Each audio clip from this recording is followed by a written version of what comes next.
Mountain bike tires are not cheap, and so you want to get the most money you can out of your tires. Today I'm going to teach you my secrets for patching a tubeless tire.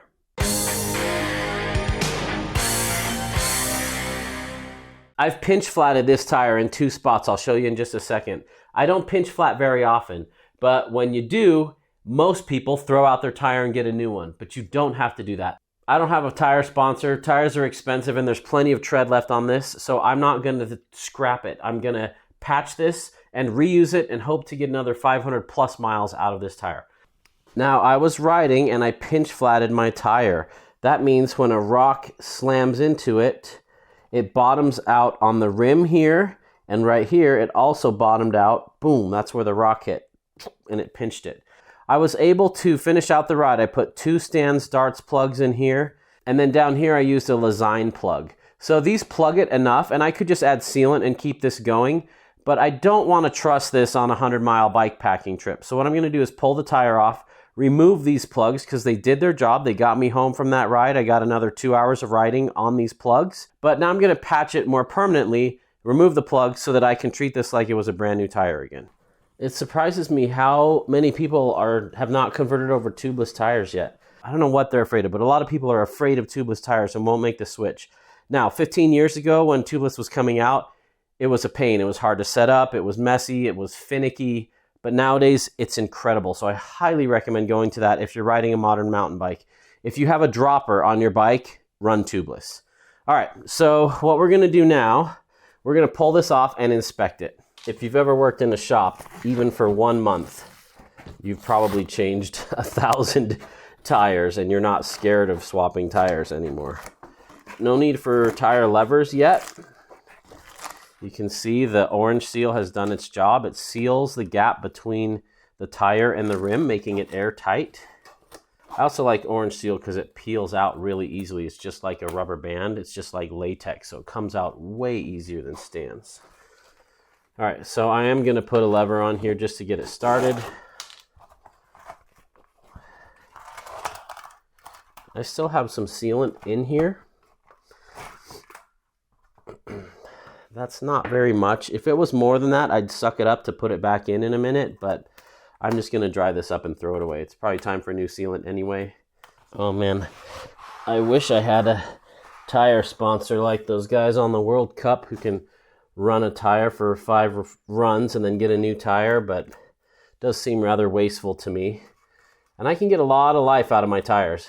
Okay, so I'm just going to dry off everything in here so that I can handle it and show you what's going on inside. Now right here we can see my plugs. This is the Lesign plug that went on the bead, and these are the 2 Stan's darts with their little plastic tips that went in here. And what they do is they fill the hole, and then the orange seal coats around them and makes them airtight and plugs them up so you can keep riding. So it's a good idea to kind of mark it so I can find it later. So I had to use 3 plugs on this. This was a big repair. These are the greatest tools. I've got a link to them in my toolbox tour video.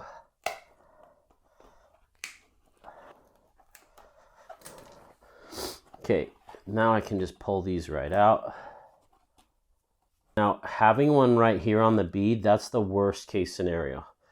Those are really hard to plug, but it can be done. I've got 2 holes here, one there and one there, that I need to patch.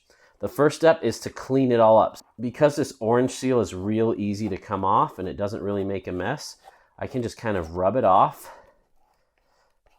and clean it up that way. Now I'm just down to the bare rubber here. I'm going to do that all around here. Okay, I rubbed off most of the latex here.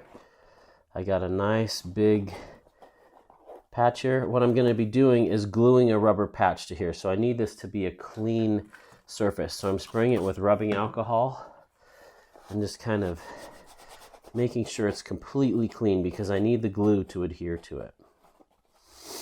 Rubbing alcohol is what I use more than just about anything as far as liquids go in the shop. All right, that's clean and latex free, super clean and nice and grippy. Here is my patch kit. You want to get a vulcanizing patch kit. The vulcanizing patch causes the rubber to fuse. And when I'm going to be on a bead where the edge of the rim is going to be on here, seating it right next to that hole, I need to make sure it's completely fused. You do not want to skip steps. So this one is made by Park Tool. There are other brands out there. Slime makes some, but today we're featuring the VP1 from Park Tool. It comes with some sandpaper and you're going to scuff it up. Just like how you used to patch an old tube back in the day, you can patch your tubeless tires. So I'm scuffing this up so it's a rough surface. And it won't feel super rough to the fingers, but rough enough for glue to get into the pores and really adhere to this. So now I need to pick a patch that's going to cover both of these or two separate patches. Let me see. I want to get this pretty much right on the bead. I think I can go this way. Yeah, that'll cover them nicely. And remember, I'm still going to have sealant in here, so even if there was a little pinhole, it's going to seal it. Next up, I take my rubber glue, rubber cement. I don't know what this is called. Self-vulcanizing fluid. I'm going to start with the bead one, and you want to make this a little bit bigger than your patch. I'm going to put it on both. Now you pull the backing off, and the orange part is part of the patch. If you blow on it, it dries up nicely. So now that it's dry, I'm ready to apply my vulcanizing patch. Now I'm going to apply this right down to the edge of the bead because that's the one I'm most worried about. Okay, so now here's the problem.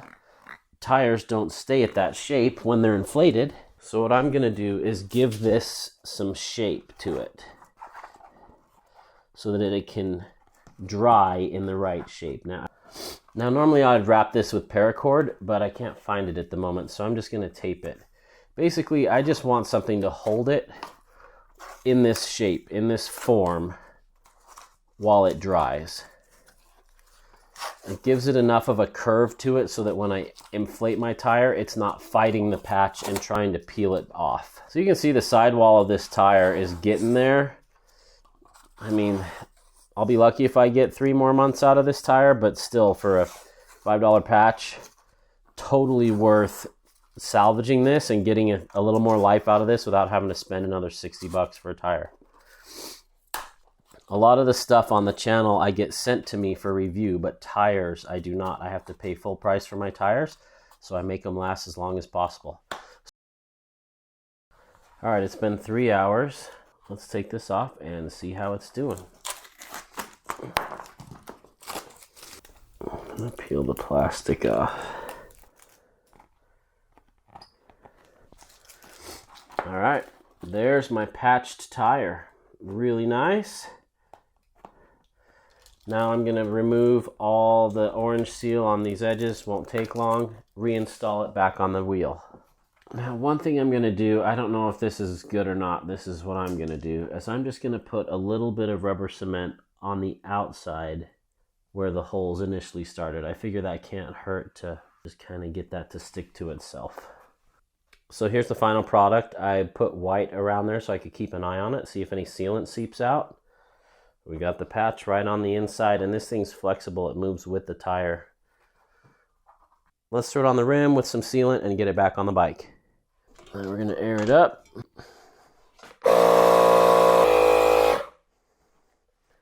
All right. I've got fresh orange seal in here to make sure it gets in there. I'm gonna keep an eye on where that mark is, and I should have 0 problems now. Just like as if that never happened. It's holding air, no problem.